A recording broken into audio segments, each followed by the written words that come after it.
اللهم صل وسلم وبارك على سيدنا محمد أفضل الخلق وعلى آله وأصحابه أجمعين. ازيكم يا حبايبي؟ عاملين ايه؟ يا رب تكونوا بألف خير وصحة دايما يا رب. هنعمل مع بعض النهاردة إن شاء الله الفلافل أو الطعمية المصرية بكل سهولة، وهقولك على كل الأسرار اللي هتخليها متماسكة ومقرمشة من بره وهشة ومستوية من جوه.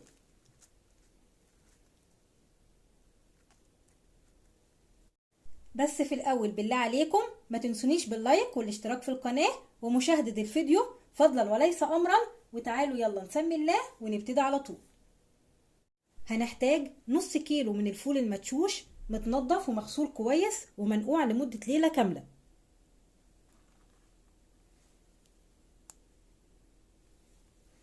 أساس الطعمية المصرية الكرات، بس أنا مش بستعمل الكرات، أنا بستعمل البصل الأخضر كامل بعيدانه.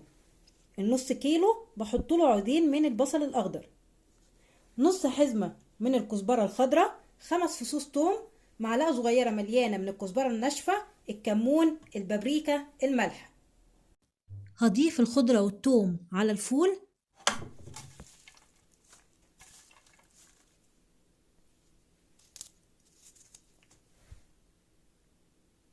وهاخد شوية بشوية وافرمهم في الكبة لحد لما ينعموا خالص. لو حسيتي ان الكبة مش ماشية معاكي هتضيفي معلقة كبيرة بس من المية.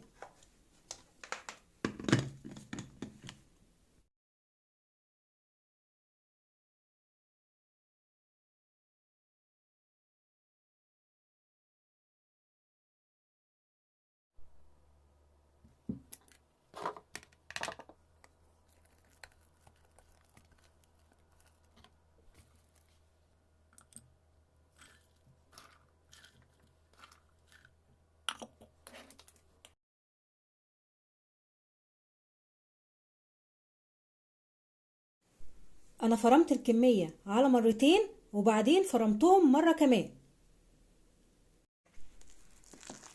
شايفين ما شاء الله ناعمة جدا، انا ما ضفتش عليها ولا نقطة مية. هضيف عليها بقى البهارات وهقلبهم مع بعض كويس.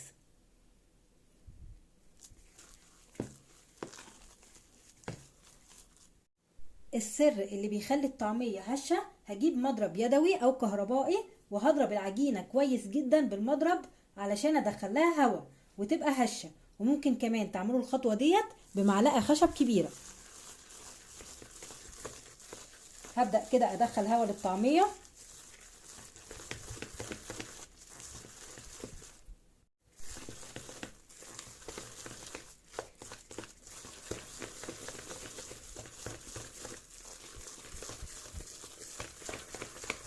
شايفين شكلها بقى عامل ازاي؟ قوامها تحفة ولونها فاتح. هقولك تكاية مهمة، ما تزوديش خضرة علشان ما تغمقش الطعمية ويبقى لونها اسود من جوه بعد ما تستوي. شايفين الكمية ما شاء الله. هبدأ افرزها في اكياس تلاجة، الكمية على قد الاستعمال. اللي انت هتفرزيه مش هتضيفي له اي حاجة غير البهارات.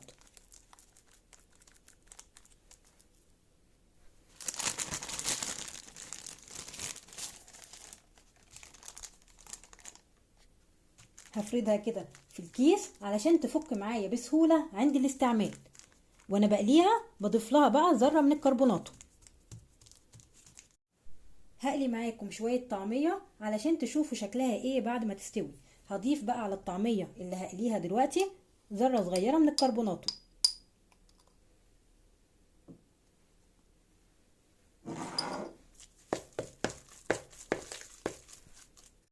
معايا هنا طبق فيه سمسم وكزبرة ناشفة.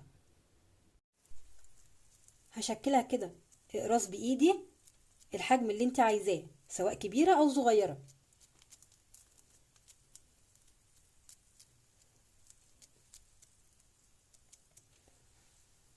وهضيف عليها سمسم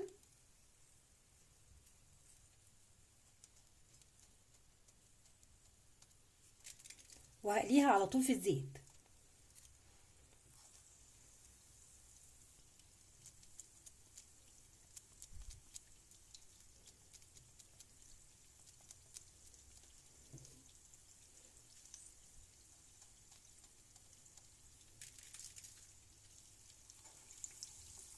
هقليها في زيت ساخن على نار متوسطة لحد لما اشكل كل الكمية اللي هقليها في الزيت، وبعدين اهدي النار شوية علشان تستوي من جوه.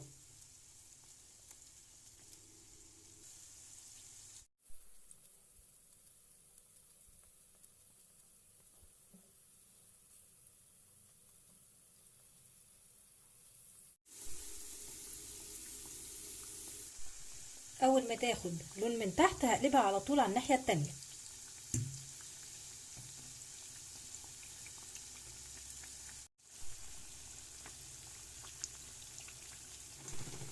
بعد كده هطلعها على طول على مصفى.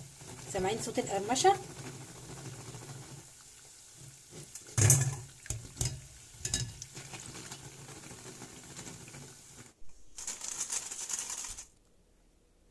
تعالوا نشوفها مع بعض.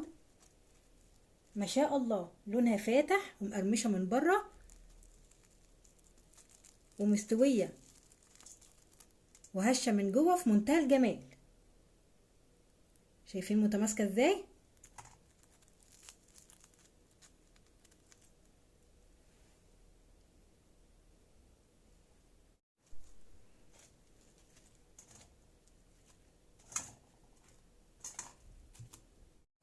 خطيرة بجد. جربي طريقتي في عمايل الطعمية وانسي انك تشتريها من بره تاني. وفري واعمليها في البيت انضف من بره. يا رب الفيديو يكون عجبكم، وما تنسونيش باللايك والاشتراك في القناة، واشوفكم على خير في فيديو جديد، واسيبكم في رعاية الله.